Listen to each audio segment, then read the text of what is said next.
to use a shocking word, they're totally brainwashed to think that America's a democracy and they buy into it. They support that.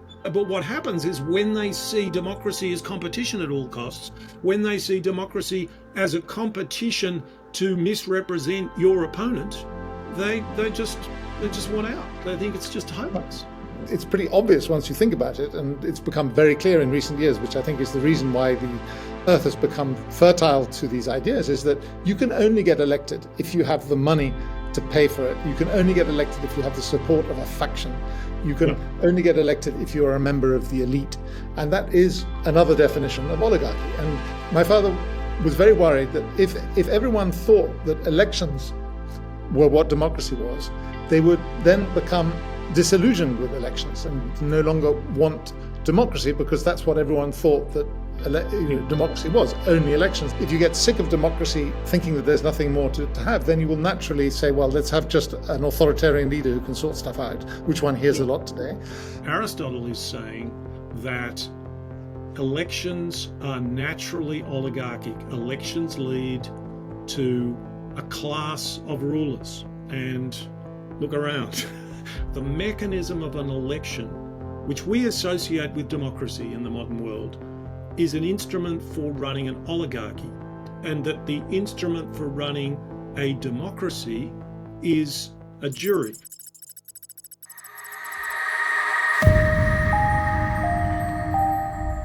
Welcome to this edition of Uncomfortable Collisions with Reality. I'm speaking with Hugh Pope, who has an interesting story to tell us about an interesting book which he's been involved in publishing. Thank you very much, Nicholas, for having me on. And yes, I've been around a lot. And the one thing I missed, I think, doing all this moving around was talking to my father while he was writing a book. We knew he was writing the book that he was proudest of in the 1980s. And I remember reading it and to my lasting shame, laughing at it and saying to my father, Dad, no one's ever going to do this. This is what this kind is, of... Well, that's what my daughter says to me. In crisp words, she says, Dad, no one cares. And most of the time she's pretty right, actually. Yeah, I think children have an allergy to reading on paper what they hear their parents saying out loud. Well, that too, yes.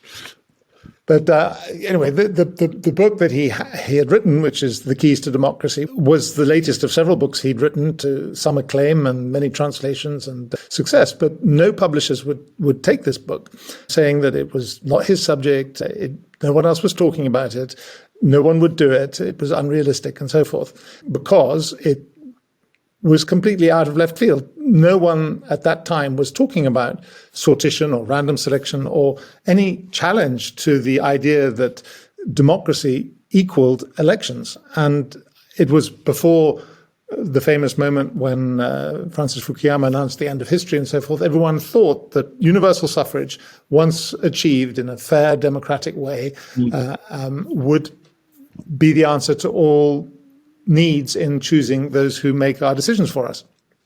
And it's taken another 30 years, apparently, for us to find it. So after my father died in 2019, my mother was going through his enormous library. And in an obscure shelf on the lower rows, she found the typescript. And I started reading it again and realized what a fool I'd been and what we'd all missed.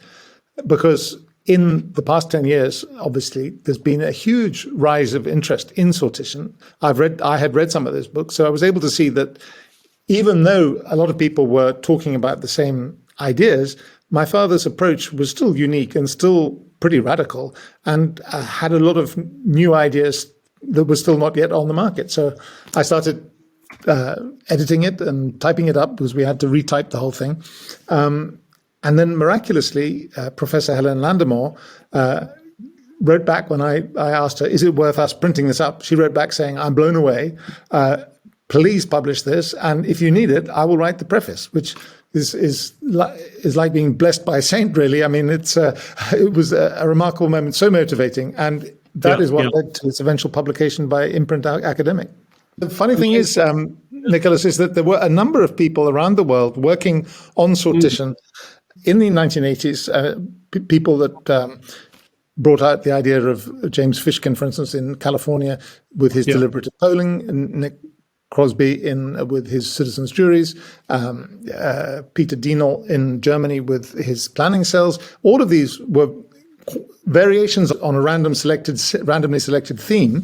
Yeah. I think sortition has never disappeared. I found books from the 1930s. One is Le Tirage au Sort in France, a parliamentarian advocating that the French Assemblée Nationale be turned over to sortition. And of course, in the 19th century, there were people discussing in great detail Aristotle's accounts of how it could be. And not altogether negatively. So the idea never disappeared. Perhaps what we needed was a fertile environment in which it could take root and blossom. I'll make clear what we're talking about by also following up your point about Aristotle. You said before this conversation you didn't want to talk about philosophers, and you're the one who's brought them up, but I'll just let that pass for the moment. Now, Aristotle famously, among us folk who talk about this a lot, Aristotle famously says that he divides government up into government by one, which is a monarchy or a tyranny, government by the few, which is an oligarchy or an aristocracy if it's done well, and government by the many, and that's a democracy, or I think he calls it an ochlocracy if it's really degenerates into mob rule. Now, the interesting thing, which helps us make clear what the hell it is we are talking about to anyone who hasn't worked it out yet, is that Aristotle says that the mechanism of an election, which we associate with democracy in the modern world, is an instrument for running an oligarchy, and that the instrument for running a democracy is a jury, which, and the way I distinguish these two things is, in both cases, we need a smaller group to deliberate, and the two ways to get that, speaking in great generalizations, the two ways to get that are to elect them, and that's representation by election or representation by sampling. Why do they represent us in elections? Because they won an election, we voted for them. Why do they represent us in a jury? Because they're like us. They're not us, but they are just like us. And Aristotle is saying that elections are naturally oligarchic. Elections lead to a class of rulers, and look around because that's absolutely. You've touched on something that I think was a primary motivation for my father in writing the book, which was one of definition, taking his lead from Aristotle, and also I think the Epicureans, to throw in some more philosophy, which I don't know anything about. But you're among friends. You're among friends. We have another person who may be dropping in called Peyton Bowman, and he's a classicist, and I think he does know something about Epicureanism. But anyway, you go ahead. Yes, because being a classicist, my father had no doubt in his mind that democracy absolutely meant sortition and could only mean sortition, and that the next stop along the spectrum was oligarchy, which was produced by elections. And it's pretty obvious once you think about it, and it's become very clear in recent years, which I think is the reason why the earth has become fertile to these ideas, is that you can only get elected if you have the money to pay for it. You can only get elected if you have the support of a faction. You can only get elected if you're a member of the elite. And that is another definition of oligarchy. And my father was very worried that if everyone thought that elections were what democracy was, they would then become disillusioned with elections and no longer want democracy, because that's what everyone thought that democracy was, only elections. And he thought that if anyone could open up people's minds to the rest of the participative spectrum, where you have random selection of ordinary people coming to take decisions, they would then realize that there were two ways to go. If you get sick of democracy, thinking that there's nothing more to have, then you will naturally say, well, let's have just an authoritarian leader who can sort stuff out, which one hears a lot today. But if you show, as many countries in Europe and actually all around the world experimenting with sortition-based assemblies, you can show that there is another way that is a more open democracy, which also produces very good decisions. So I think that when he set out to write the book, The Keys to Democracy, he really wanted people to understand that the democracy train does not end at elections. Do you want to say a bit more about how you see what he had in mind? I guess not because it should give us the blueprint, but just because it helps make clear where he's coming from. Let me put it like this. It's how it would work for an ordinary person like you, whoever is listening. As with jury service, you would get a message, a phone call, a letter, saying that you should present yourself for the required period for, say, a citizens' assembly or a citizens' jury or a panel or whatever. In order to make it possible for you, you would get leave from your work, you would get some pay, you would get daycare for your children, you would get IT support, you would get translation if you needed it. And there would be a ranking of things. Communal decisions would be made locally. There would be, in my father's idea, that if you did all decisions by sortition, you would probably have civic duty for every person of about 1 week a year. And you would have a relatively good chance during your lifetime of reaching the national level, but not always. His view was that these assemblies, panels, juries should be quite short, in order to preserve that sense of best civic behavior, that sense of altruism that is a real defining feature of the citizens' assemblies that I've attended. And I think people have found it in juries as well, that people actually have this instinct for public service. And this is what I think that citizens' assemblies really bring out. My father's proposal is extremely radical, as I mentioned, in that it aims to bring, as in ancient Athens, sortitional bodies looking after the legislature, the judiciary, and the executive. So the whole of government would be turned over to this. This is obviously very utopian for today's circumstances, because no one is there yet. And obviously people need to want this kind of government. It can't just be imposed. Otherwise you'd have chaos and no one would benefit.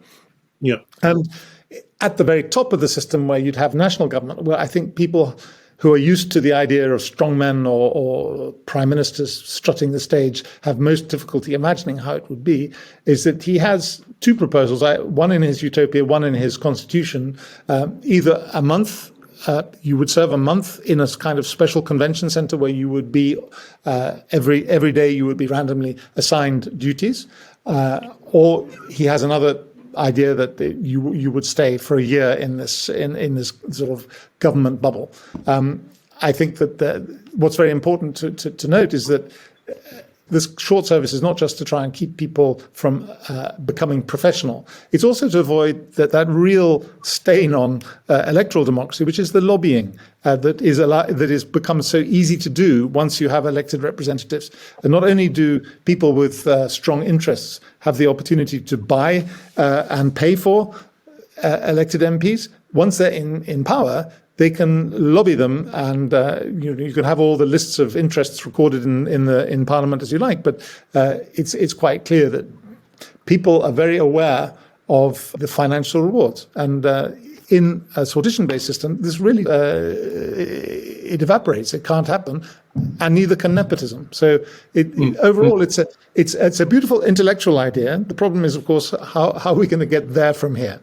Yeah. Well, as you spoke about, how people sort of look around for the next prime minister or president, something that has really occurred to me, that we're basically always looking for a messiah.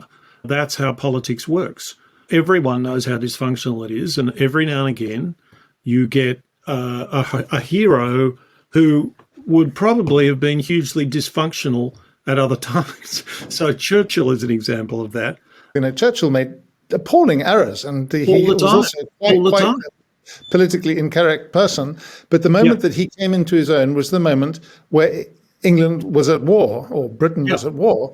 And my father tries to explain this, an essential difference between types of leadership. He says you have a spectrum of organizational activity ranging from the absolutely optional, like you're going to a restaurant. And if you go to a restaurant, you are going there on the terms of the restaurant. You get a menu, you choose what you want. You don't have very much choice. Your only choice is you can leave the restaurant, right?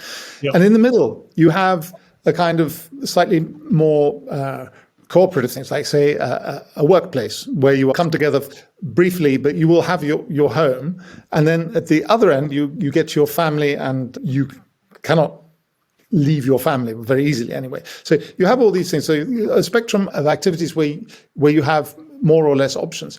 And in the same way, you have leadership. You go from one kind of leadership that Churchill showed in the war that he could excel at is team leadership. And there is a time when a nation, which would normally need in my mind, now a sortitional or very broad-based group of people taking decisions. But when a nation is at war, you need someone who's going to act as, like they had in Rome, a temporary dictator.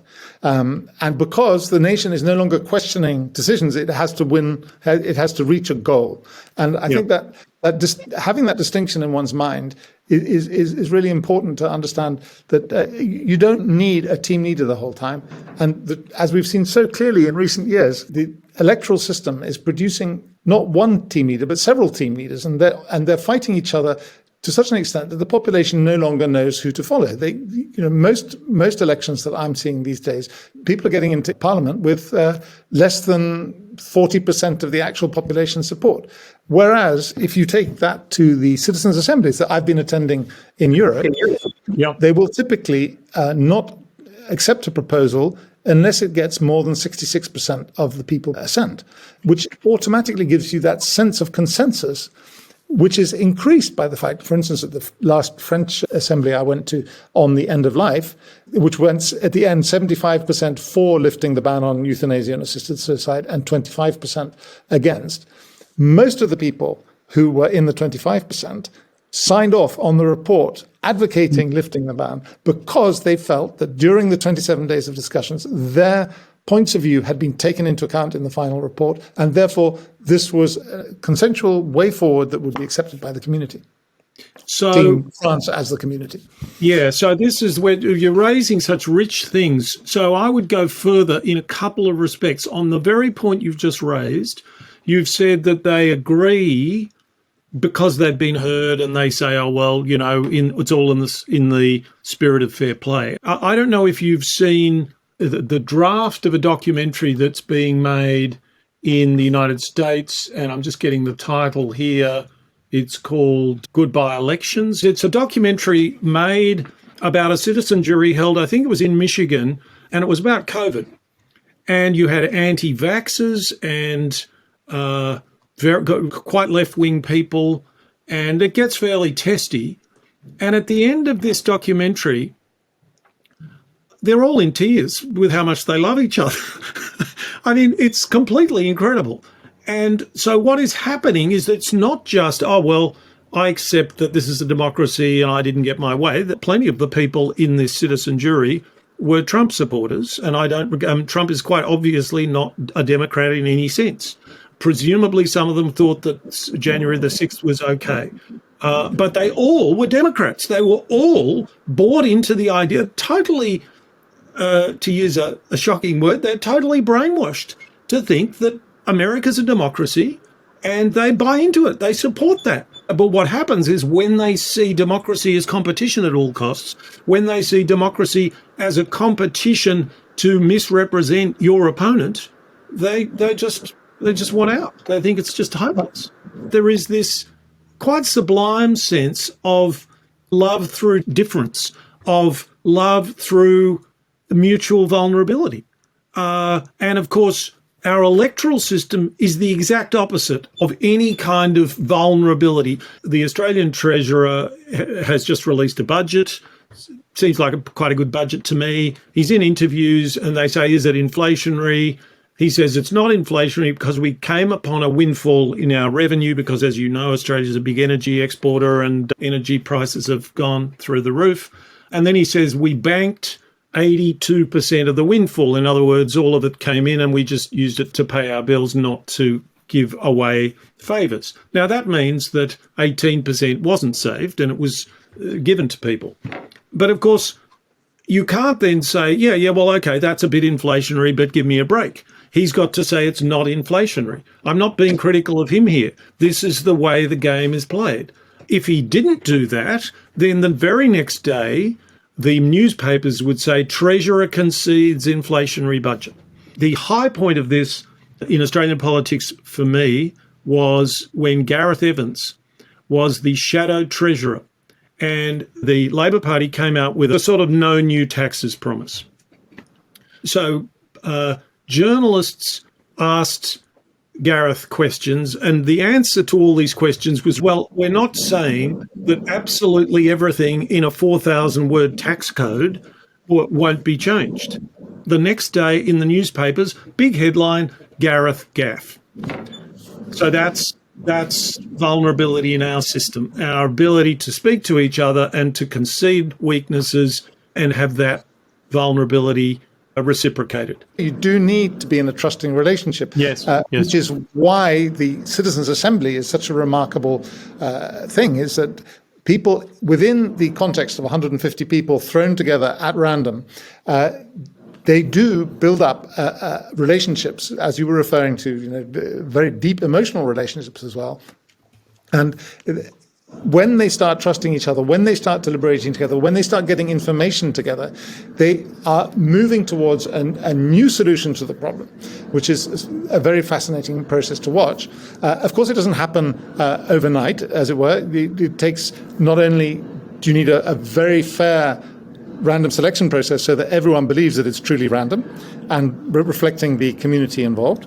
You need also to have very good support from the authority. Currently, our governments, they have to say, I will do most of what you suggest. So it is worth your time spending all your energy reaching this solution. Obviously, they have to be supported with money and time and time off work and pay, if necessary, childcare and so forth. And then you also have a really important thing, which most people don't think about, and my father's book actually doesn't take this into account, is facilitation. You need people sitting on those deliberation tables, making sure that everyone's given a chance to speak, making sure that the notes are taken properly, making sure that the red line of the discussion is captured and that repetition is not, people don't waste time with repetition. And it's a miraculous process because it really does bring the discussion to a new place, which, involves a lot of people not just changing their minds, but becoming firmer in their opinions. And interestingly, this also shades into a very principal argument of my father's book about the way we overestimate experts and underestimate lay people. I think anyone who's served on a jury has experienced that sort of open-eyed moment of, my goodness, so many of these people are so sensible, because most people are not used to just dealing with another person in such context, and it does show you that if you the essential quality of an expert is that they know how to do something that they've been doing for a long time, like building a roof. Which I happen to be watching in front of me right now. These people have been building roofs for decades, and I'm watching them. I'm terrified watching them, but they know exactly what they're doing because they're very practiced at it. Yeah. And they're building this kind of roof. But if I asked them to suddenly make me a canvas awning, they wouldn't know how to do it. And so even though both are coverings, the expert roof builder is not an expert awning cover. And so if you want to know what to cover your space with, you do not want to ask the roofer, because for the roofer, it's always going to be a roof. And for the awning maker, it's always going to be an awning. You need someone else. And to put together all the factors you need to make the choice between an awning and a roof, you need an ordinary person using their common sense, and not just one person, but a group of people that can bring into the discussion all the points of view, the people who are going to see this space, the people who are going to live in this space, the people who may rent bits of the space. You get ideas that will take you further. And as my father says, that actually even I think the etymology of the word expert implies unchangingness. And the essence of a new political decision is that it has to reflect an answer to a new situation. And this is what people very rarely think about. And if you to look at our current electoral system more deeply, think about the party political program. This is clearly a work of enormous effort goes into writing these things, and especially if you come into a coalition between two parties, the immense amount of stress that goes into harmonizing everyone's expertise on how they would deal with a known situation. And then COVID comes. And no one knows what to do because it's completely, for them, it's completely new. Although I think we've had. Yeah, so that's very nice. So many things there. I'm going to kind of make my own notes verbally. Firstly, because these are all new things to me, or relatively new things to me, and they're the best sort of new thing, which is that they're completely obvious once pointed out. And that is that democracy will live or die according to people's ability to change their mind, that the current way we have set up democracy massively gets in the way of that. And the very example that you give, even when you've got a multi-party system, which is much more common in Europe than in English-speaking countries. Even when you've got a multi-party system, there's such lack of trust between the players that they write contracts with each other to say, we'll do, we promise this if you get that, and then something new comes up and everyone has to change their mind a little, and there is very often completely inadequate trust, and quite unnecessarily so. So that's brought in 2 points: changing one's mind, change itself, the fact that things change, and that's what we need politics for, to respond to change. That's completely central. And then I'm embarrassed to say that I call myself an economist, but you've just pointed out to me the importance of the division of labour inside a citizen jury. That the citizen jury, but I think it is something that I've thought about. Not quite as, I haven't thought of all those divisions, but I've thought very much that simply saying, as so many people who are seeking to promote sortition.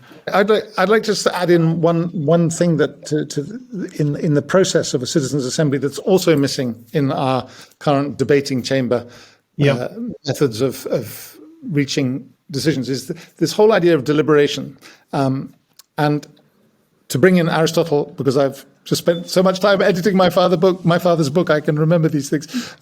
He points out that the quality of deliberation, the depth of deliberation, the scope of it improves if you have all classes of people, all ranks of people, all types of people participating.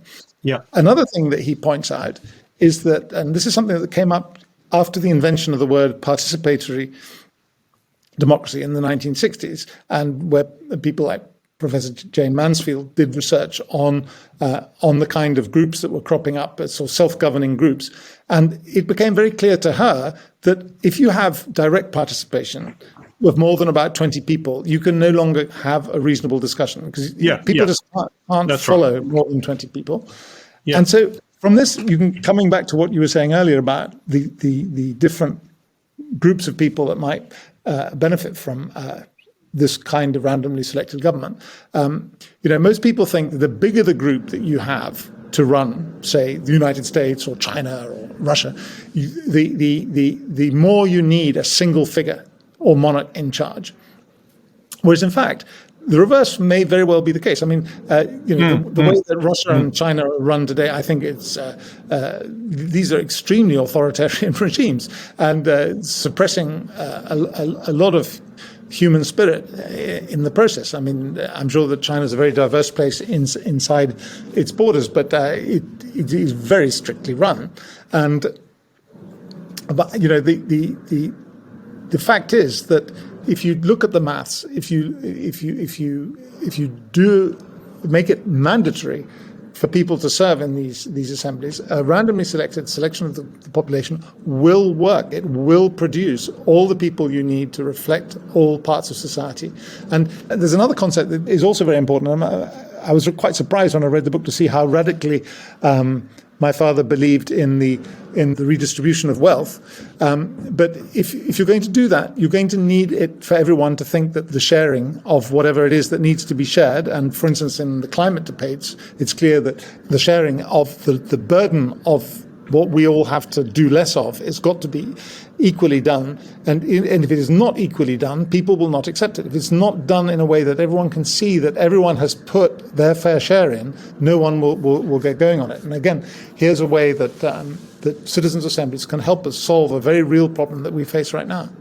Even if mathematically, in sampling, in order to, it'd be a bit difficult to see how the deliberation side of this would work at such huge scale. But we have, about 8 billion people in the world now to realistically represent every subgroup in that 8 billion. You don't need that many people. It is several thousand, but several thousand is about half the size of a dentist convention in the United States. It's not impossible to imagine that you could have at least a sounding board. Would be, well, if you had it in Australia, we have dentist conventions that are lots more than that. So I think we should have it in Australia. We've spoken a lot about the political side of things, but there are an awful lot of G.K. Chesterton quotes that I find myself liking a great deal. At the front of the book, there are 4 quotes, and one of them is by G.K. Chesterton. And I think it is a very powerful one, and it's something which it's also quite kind of dear to my heart, but not something that is really embraced very much. And the quote is, "All real democracy is an attempt to bring the shy people out." And I love that because I just see such a bias in electoral politics towards the highly educated, the wealthy, the self-assertive, the narcissistic, the Machiavellian, the psychopath. Not all politicians are psychopaths, but maybe 1% of the population are psychopaths, and maybe 4% of politicians are psychopaths. That's a nasty bit of bias that we've got in the system. As you were mentioning from that documentary in the United States, Yep. people are really so moved by their experience of actually participating.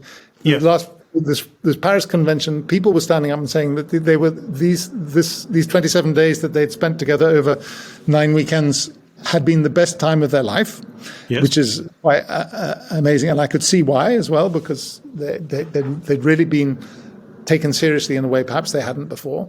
But also the hostess side of it. It can't happen on its own. It has to be formed and guided and helped. It doesn't happen on its own. It's a whole process that has to happen for the best result to come out. So G.K. Chesterton was perhaps wiser than he knew. Well, yes, and G.K. Chesterton's hostess, he's writing early in the 20th century where people are not going to be as timid as we are today about talking about the masculine and the feminine. But it seems to me that in terms of stereotypes, our democracy is very masculine, and it is significant that it is the jolly hostess. This is the role of knitting people together in order to explore their differences, rather than highlighting their differences in order for them to compete and to log roll their way towards a 51% majority. It's hard to imagine.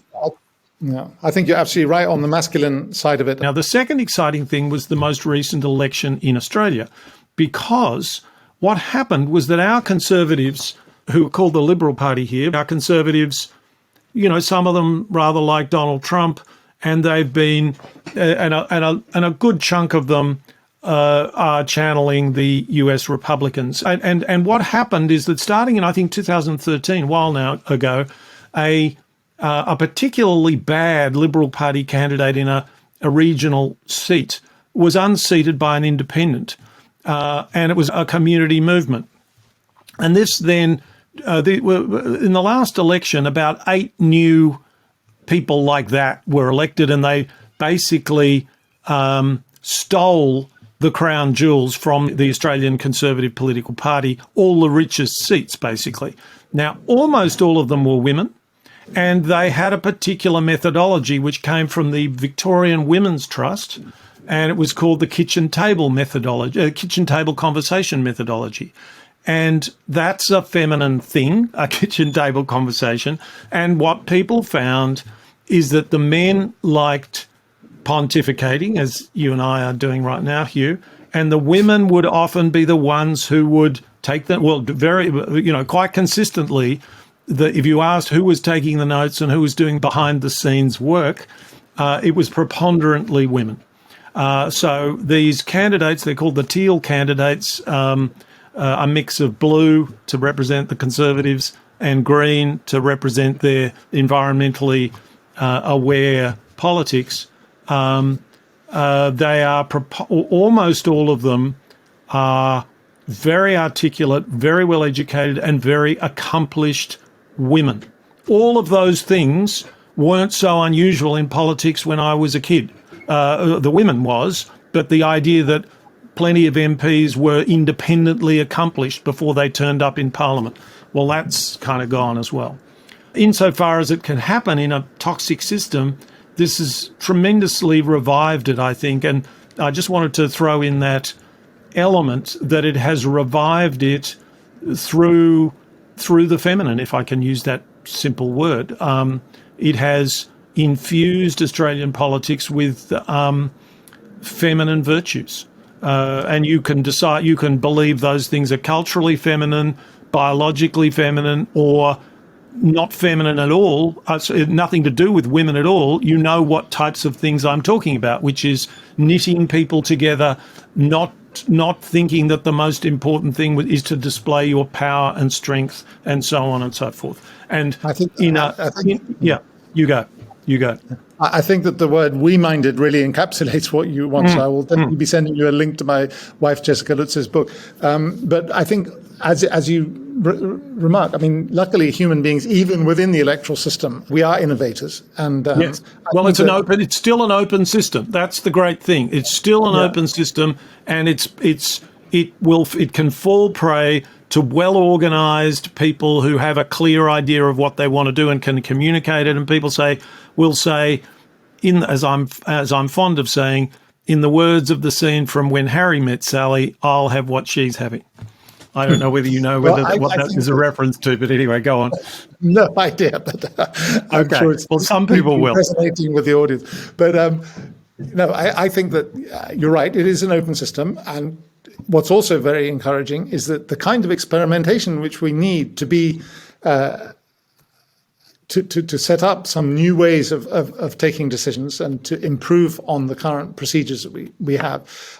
They are being backed by some governments. And look at France. President Macron is actively helping Sortition make its mark. Yeah. And in Belgium, where I live, this weekend there are four citizens' assemblies this weekend, and some of them have been integrated into the parliamentary system into the election-based parliamentary system. In a very interesting way. There, the president of the French-speaking parliament of the Brussels region, I won't go into the complications of our dozen or more governments in Belgium, but she has decided that in order for politicians to recover the link that they should have with their electors and with the people, because the problem in Belgium is that people, even though they're legally obliged to vote, they're often voting blanks. And, politicians are people, they want to be appreciated. And this idea that the people is turning against them, she has introduced this idea that in the parliamentary committees, they will bring in 3/4 of the participants as randomly selected citizens and 1/4 as parliamentarians. And in this way, she hopes that not only will politics seem closer to people, but also they will reintroduce the idea of debate. Because, yes, the on the continent there are lots of parties, but that's partly because there's a lot of proportional representation in European systems. And what happens with proportional representation, of course, is you get lots and lots of different parties. And therefore you have coalition agreements, but this hands all the power to the party elite. And as we know, parties are only 3% of the population max, and the people who run parties are maybe 3% of that 3%. And what the president of the parliament in Brussels thought was that, no longer are we discussing what we are legislating on the parliamentary floor. It's all decided in the back rooms between the coalition partners according to sort of arcane principles of program quid pro quos, and nothing to do with what actually will affect people on the ground, or very little with it. So, go. Sorry, go on. There's, there are lots of other places that we can reintroduce random selection to get over this hesitation we have, and I think is one of the reasons that Sortition became disassociated with the word democracy in the last 200 years, was this belief that we have to be rational about everything. That everything, if you leave something to chance, you are somehow being weak. Whereas sometimes chance is the most powerful tool in the box. Well, it's your father, of all the things I've ever read on Sortition, there are a couple of things. It's the most Socratic book on Sortition, and it goes straight at, as you were saying earlier, it goes straight at experts. It basically says experts are just not going to be any good at dealing with new things. And he's not a Michael Gove criticizer of experts, although I generally have more sympathy than, I try to read other people, what people say in the spirit that they were offering it in, rather than as a gotcha. And in that sense, I can also even sympathise with Michael Gove saying we've had enough of experts, because I think we saw a bit of that during COVID.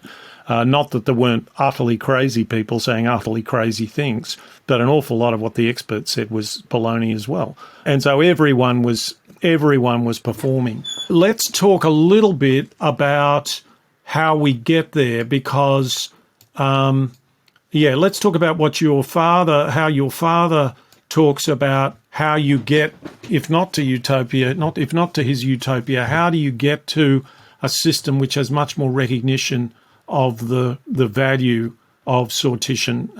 Do you want to talk a bit about that? Sure. Yeah. I don't think you want to go on his utopian route, because his utopia starts with a scenario that he wipes out the entire global population except for Antarctic station. I thought worthy of a high ideologue, really. I mean, he's obviously got ambitions of sorts. Yeah, and they survive, and he shows how the sortition gradually introduces itself among a group of scientists at this Antarctic station, and how they overcome the very life or death problems that they face through discussion on the. It's mostly about deliberation, because they are all part of the assembly to start with. But it's a fascinating story, and they repopulate the world from New Zealand of all places. But anyway, the way he has about 12 entrance points, I think, in his final chapter, where he gets a bit more realistic about how things should be. He thinks that, for instance, on television might be a place where you would see randomly selected panels discussing things, and that hasn't happened the way he imagined it. I think that television to entertain more. But interestingly, there's been a recent program in Britain, I think masterminded by Alistair Campbell, the former Labour Party communications director under Tony Blair, in which 12 randomly selected people instructed in how to become a prime minister. And Alistair Campbell was, on his podcast, said he was really struck by how sensible these 12 ordinary people were. And this is, Alistair Campbell can't be the easiest person to get along with, so this is, I think, high praise. He said, my father suggests in his book that you might use. Well, hang on. Let me just interrupt you there, because maybe after this talk, if you're interested, I actually designed a TV program around this idea, because the thing that your father doesn't face is that if you just say to a TV station, broadcast our citizen jury, they're not interested in that, because if you look at the sort of the values of reality TV, for instance, they're constantly hyping things up. They're desperate to keep people entertained, and there are boring spots. I do think, but I think you can. I think you can restructure a TV show. In fact, look, I'll just sketch it out for you. So take a program like, I think it's called Q&A in Australia, and it's called Question Time in the UK, which is typical thing. It's a studio audience and talking heads. So you throw away the talking heads, you put a question in to the plenary, and then you make sure that they're representative people. You use some sort of mechanism of sampling to make sure that they're a representative sample. You stick them in the Big Brother house for a week, and you make a 1 hour program out of this. You make a 1 hour program, and the focus of the program is on who changes their mind, how they change their mind, why they changed their mind, who helped them change their mind. So it's a personally involving, and one hopes intellectually involving program. One could connect this up with politics as practiced at the moment, because, for instance, let's say there was an election on, you might have a series of these panels, and the spokespeople for the different parties on, say, health or education or defence might come and give their opening pitches. People might give their opening responses, and then this would happen again at the end of the process. And you would ask for, say, an afternoon with these people, and you would film it all. You wouldn't, you'd edit it quite heavily, but what you're doing is you're making the focus of our democracy the people's deliberation, not the performance of the talking heads. So I think that, anyway, that's my sketch of how, if you're a television producer, you might be able to produce a program which people would watch, very important for television producers, that people would watch. And it seems to me, if you did this during an election particularly, it could actually become very influential. When political TV is at its apogee, the programs tend to come and go. But when they're at their most influential, they'll often define the week in politics. And so my kind of aspiration for this program would be that it would be everyone would tune into it on a Monday night, is when we all used to, well, not me, but some of the people used to tune into Q&A. I don't know when question time is. I think it's on a Thursday, isn't it, in the UK? I don't know. I'm now terribly worried about our production values, you see. I'm just terrified. What if people change channel, listen to a different podcast? Yeah, that's the thing. Is I think that if people feel they're being preached at on television, they may not react very well. But well, the idea is that they're not preached at, that this plays to their, to them. It honours them. We've really talked for a long time, and I might just introduce a kind of conclude. I'm going to go back to what I said struck me when I mentioned the Chesterton quote and the jolly hostess. I've forgotten the hostess was jolly, but I remember the hostess. And this is your father. This is after he has sketched out the ways in which one might observe selection by lot starting to gather popularity and be applied elsewhere. The essential case for sortition, as it was for extended franchise in John Stuart Mill's day, is that democracy liberates. The less that people feel belittled, and the more they feel they belong to society, the greater will be their zest for life, the more fruitful the energy they will display. All one can predict is that once the democratic element in a mixed constitution is seen to work well, there will be pressure to extend it, to bring it into the legislative, executive and financial arms of government. So I just want to kind of talk about that zest for life, and this is something I can't prove. I would like to have talked to your father about this, because if you think of well-known explosions of creativity, in certainly Western culture, with which I'm much more familiar than Eastern culture, I'd say, I suppose I'm going to count things like, of about 8 events, maybe 6 events, one of them's obviously ancient Athens, one of them's obviously Florence. Those are 2 places in which sortition was very actively perpetrated. Probably a less spectacular but still quite extraordinary Renaissance occurred in Venice. And Venice, your father devotes a chapter to Venice, and he rather cheekily describes it as kind of a democracy, which is going a bit far, I think. But what it was an aristocracy or an oligarchy, but it was an oligarchy of about 2,000 to 3,000 people, and they were all equal. And that gave the political system incredible stability. So they went for 500 years without a major civil war or coup, and this is in, of all places, Italy. Now, it is true that their situation on the lagoon was a safe space, as we say these days, from marauding invaders, but it is an extraordinary performance. And I didn't realise until maybe 3 or 4 months ago that if you give 2,500 people equality with each other and tell them to run government, they basically ended up with a system in which the head of state, the Doge, had less power than King Charles. About the same amount of power as King Charles.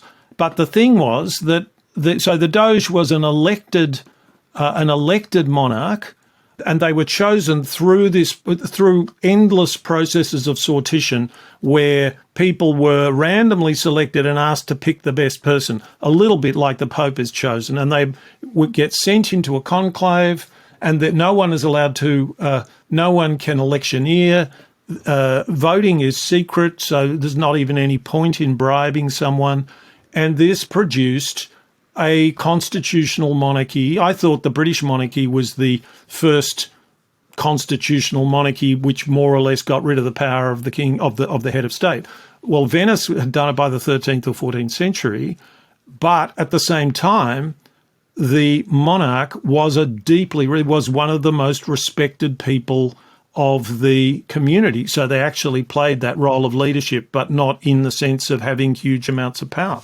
A remarkable piece of constitutional alchemy, if I can say that. Anyway, I've actually now talked about two things, that cultural side of things and then return back to the political. But I wanted to invite any concluding reflections on any of that you might have. Well, first of all, the zest question, it's absolutely true. There is no question that to my mind that the liberating sense of empowerment and meaning in life that is given to people who are asked to take decisions together. And there's a kind of buzz that you get in the room when you hear exactly right, which is such a lovely sound. It's such a positive sound. It really makes you feel that humanity is not the destructive, selfish thing that one normally. It's playing to our DNA. This is how we evolved. This is how we kept ourselves safe from lions. Right. It's also how we kept ourselves safe from other tribes, which is the downside. But it is just playing to our makeup. It's playing to what I call Aristotelian man rather than Hobbesian man. It's playing to people. Sorry, go on. And going back to what you were saying about ancient Athens being probably the state that used sortition to the maximum, and indeed not for very long. I mean, and there were several others of the 1,000 or so Greek city-states that used democracy, democracy in the full sense of sortitional democracy. But Athens was the leading one. And Athens is by far the most influential civilization that has ever been produced. And when in terms of half a football stadium of people producing 80 or 90 names that we are still invoking every day. It's amazing. And what did the Athenians ascribe this enormous cultural and scientific and philosophical achievement to? Sortition, the way that they were governed. They thought that was what made them special. And what is amazing is the way the world deliberately forgot that. Probably because, oligarchs and autarchs and kings and presidents didn't want us to discuss this kind of thing. People suppressed this information, and it's wonderful that we're talking about it again today. Well, that is a terrific. I didn't script that, but I could have scripted that, or rather, you scripted it on the fly. A fantastic place to end on. Thank you very much for talking to me. It's been just a delight, and I'm afraid I'm going to require you to do it again sometime. Thank you very much, and it's been great to talk to you. Thank you.